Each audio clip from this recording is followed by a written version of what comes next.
लड़की एक छोटे से गांव में जो घने जंगल के किनारे बसा था, एक लड़की रहती थी जिसका नाम मीरा था। गांव के लोग उसे बस गरीब लड़की के नाम से जानते थे, क्योंकि उसके कपड़े पुराने और फटे हुए थे, उसके पास पहनने के लिए अच्छे जूते नहीं थे और उसका घर टूटी फूटी झोपड़ी थी। मीरा के पास न परिवार था, न दौलत और न ही आराम की कोई चीज, लेकिन उसके पास था एक दिल जो करुणा से भरा हुआ था और एक आत्मा जो किसी भी कठिनाई से हार मानने को तैयार नहीं थी।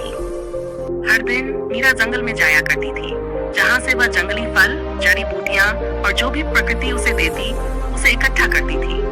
गांव के चौक में वह इन्हें बेचती और उससे इतना ही कमा पाती कि एक रोटी और थोड़ा सा फल खरीद सके। फिर भी मीरा जो भी कमाती, उसमें से कुछ हिस्सा दूसरों के साथ जरूर बांटती। गांव के कुएं के पास एक बूढ़ा भिखारी बैठता था जो अंधा और कमजोर था। मीरा हर दिन अपनी आधी रोटी उसे दे दिया करती थी। गांव वाले अक्सर उसके बारे में कानाफूसी किया करते थे।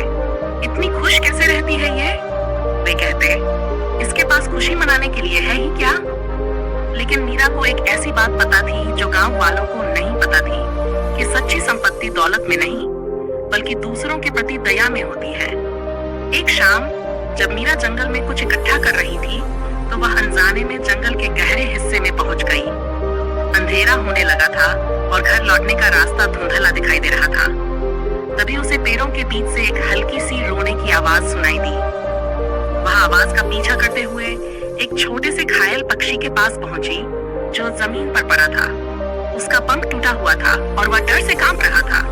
मीरा ने बिना किसी झिझक के उस पक्षी को अपनी गोद में उठा लिया और प्यार से कहा, चिंता मत करो, मैं तुम्हारी देखभाल करूंगी। वह उसे अपने घर ले आई और उसके पंख की मरहम पट्टी की।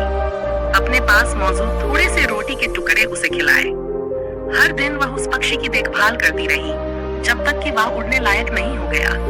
आखिरकार वह दिन आया जब पक्षी ने उड़ान भरी।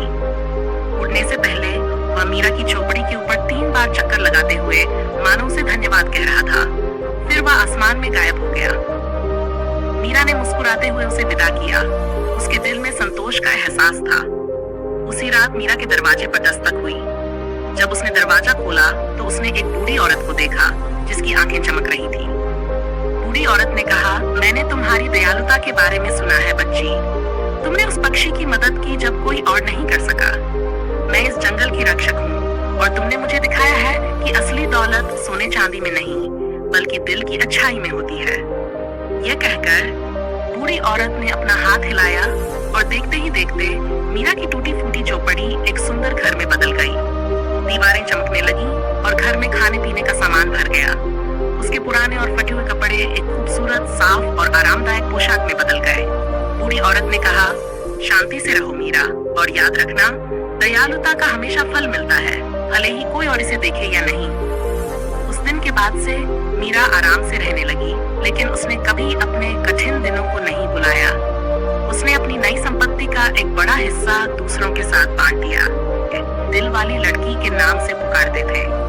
मीरा की दयालुता का ये सिलसिला में फैल गया और उस सबको ये याद दिलाया कि असली दौलत इस बात में है कि हम दूसरों को कितना दे सकते हैं।